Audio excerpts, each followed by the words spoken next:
One school that is super underrated at producing running backs right now is Mizzou. Whether it was guys like Larry Roundtree and Tyler Beatty, or more recently, Cody Schrader and Nate Noel. All of these guys were stars at Mizzou, were underrated when they got to Mizzou, and are now playing in the NFL, or at least were.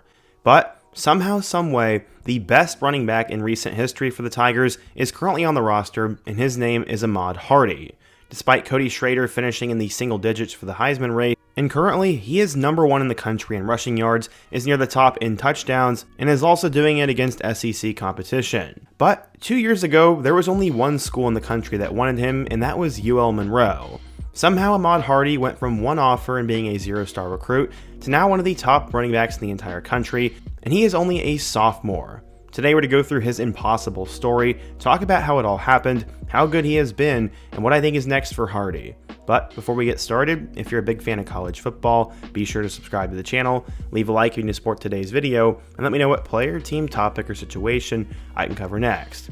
Now let's go ahead and get started and talk about Ahmad Hardy. So in order to understand how we got to this point, we need to go to the town of Oma, Mississippi. There are 5 stop signs and no traffic lights, and growing up, he was crammed into a 2-bedroom trailer, and money was tight. Luckily, the kid stayed busy and out of trouble, and his mom made sure to work multiple jobs and keep him on the straight and narrow. Going back in time even further, he had some relatives that played big-time football, as 2 of his uncles ended up playing at Southern Miss, and his dad was a defensive end at Nicholls State. Obviously, there was athleticism in his family, and Hardy would eventually become obsessed with football, and was one of the best players in the local area. Mississippi produces a ton of big-time football talent, and there are many names that were lightly recruited coming out of high school that have become Hall of Famers. Guys like Walter Payton, Jerry Rice, Brett Favre, and Archie Manning were all players who were not heavily recruited, who ended up becoming incredible football players. Ahmad Hardy isn't quite as good as those guys, but his story is pretty close. He ended up working at McDonald's from the age of 15 until he got to college, with the only night off being Friday night for football games. Dexter Sutton had helped tutor and raise Hardy since he was 7 years old, as he was a family friend and would coach Hardy's Pee Wee football team. At the time, he was so dominant at his age bracket that people wondered if he was too old, and they said that he was too big. Then eventually got to Lawrence County High School, and their head coach saw an 11-year-old Ahmad run for 426 yards the first time he touched the ball. A few years later, he was now a freshman running back on the team, and he had more than 200 yards in one game on Anderson's varsity team. Everywhere he had been, he produced. Going back to that one game at a football camp, he ended up running the ball 27 times for 426 yards and 6 touchdowns while becoming the MVP. On December 30th of 2016, a picture was posted on Facebook saying, quote, "Remember this name." Hardy ended up having one dream. He wanted to play for Dabo Swinney at Clemson, spend 4 years there, and then go on to the NFL.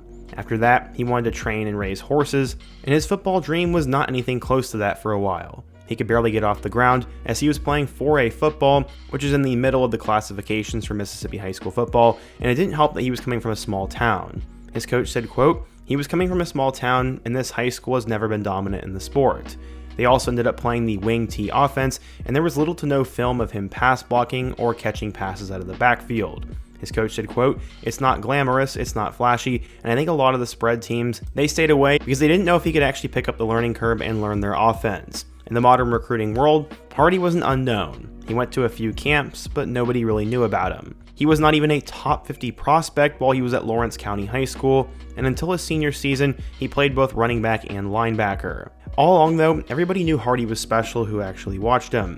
His coach said, quote, "I knew he was an SEC running back and I knew how good he was, and I told every coach I could. I sent them all film, and I never got a straightforward answer on why nobody was offering him. They would tell me, 'Coach, he's on our radar,' or 'You're tracking him,' but it was always he's on the radar and we're looking at him and we're evaluating him and not offering him.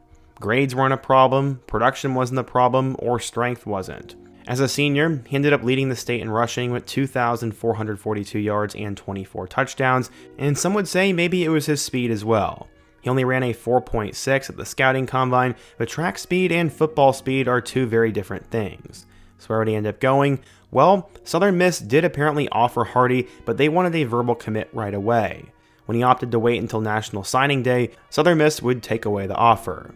The only school that really wanted him was Louisiana Monroe and a few local JUCOs. He hoped the big programs in Mississippi would take notice, but they didn't. When signing day in 2023 arrived, he would commit to UL Monroe. Despite this, they would never hear Hardy complain. He just wanted a chance, and when he went to Monroe, he knew the coaching staff actually wanted him, and it felt like home to him. The 24/7 Sports composite did not have him ranked, but 24/7 Sports themselves had him listed as a 3-star recruit and the number 150 running back in the country. This guy was extremely low ranked, but he ended up at UL Monroe and proved everybody wrong in his first year, and everyone took notice, including all the schools that he always wanted attention from. So how would he end up doing with the Warhawks? When Hardy arrived at UL Monroe, nobody thought about him. He was not supposed to do anything, but in his very first collegiate game, he actually proved to the college football world that he was going to be a good player. He'd play his first game against Jackson State, going for over 100 yards and 1 touchdown. He ended up being the starter for the rest of the season, as he had a touchdown against UAB, 100 yards against Troy, and then a crazy stretch in October. 121 yards and 2 touchdowns against Southern Miss, the school who pulled his offer, over 100 yards against South Alabama, 200 yards against Marshall, and 100 yards and 2 touchdowns against Texas State. He even scored a touchdown against Auburn, and then to finish the year, he was even better. He had 200 yards and 2 touchdowns against Arkansas State, and then finally against Louisiana, he had 172 yards and a touchdown. In total, Hardy finished with 1,351 yards and 13 touchdowns, and he was incredible. He also forced 93 missed tackles, and the only 2 players ahead of him were Ashton Genty and Cam Scadaboo. He was selected to the Freshman All-American team and became the first ULM player to be named to the Freshman All-American team. Because of this, he gained interest from schools all around the country, including Ole Miss, Kentucky, Mizzou, and Auburn. Many assumed he would end up at Ole Miss, including head coach Elijah Drinkwitz, but with his history of running backs, including Jay Ajayi, Darrington Evans, and guys like Larry Roundtree, Cody Schrader, and Tyler Beatty, Hardy liked his opportunity at Mizzou, and they were also looking for a new starter, with Nate Noel going off to the NFL. He would now go from the Sun Belt to the SEC, and with that came a ton of changes. Hardy said, quote, "It's a lot faster. I'm trying to get up to speed and things like that, and it's way faster than the Sun Belt Conference." In an interesting turn of events, Mizzou would lose their freshman backup running back Ahmad Hardy, who ended up going over to Ole Miss, and now he is somehow a superstar with the Rebels, so going into 2025, he would end up sharing the backfield with Jamal Roberts. Roberts apparently was a huge help in his transition to Mizzou, and Hardy got a ton of preseason hype. He was considered a top 10 running back transfer, and someone that could really help out the Tigers. So far in 2025, he has pretty much been insane. In his first game, he had 100 yards and a touchdown against Central Arkansas, and then he really put on a show against Kansas, going for over 100 yards and a touchdown in that one. He had his early crazy moment against Louisiana, as in that game against the Cajuns, he would end up going for 250 yards and 3 touchdowns. Pretty insane. Against South Carolina, he had over 100 yards and a touchdown, and then against UMass, he had 130 yards and 3 touchdowns. Through the first 5 games of the season, Hardy was near the top of college football and was a star. But due to better competition and for some reason a lack of touches, Hardy would struggle against Bama, Auburn, and Vanderbilt. While he did have 2 touchdowns against the Auburn Tigers, he did not score a touchdown against Bama or Vanderbilt and was just not as productive. But in the last 2 games, he has somewhat gotten back to speed. And when I say somewhat, I mean he has. Against number 3 Texas A&M, he ended up going for over 100 yards and a touchdown on just 13 carries, and this is a pretty incredible A&M defense. This past weekend, though, he ended up making Mizzou football history, as he ended up running the ball 25 times for 300 yards and 3 touchdowns. He averaged 12 yards per carry, and his 300-yard rushing performance was the second in Mizzou history, only trailing Devin West, who had 319 against Kansas all the way back in 1998. The Mississippi State game seemed personal, as Hardy said, quote, "I'm from Mississippi. A lot of teams didn't recruit me coming out of high school, so it was kind of personal. But then again, I told the guys, the seniors, I was doing it for them." So far through 10 games, Hardy has run for 1,346 yards and 15 touchdowns, and he is already a college football superstar, and he's only a true sophomore. He has at least one more season before he can go off to the NFL, and that's what makes this really interesting.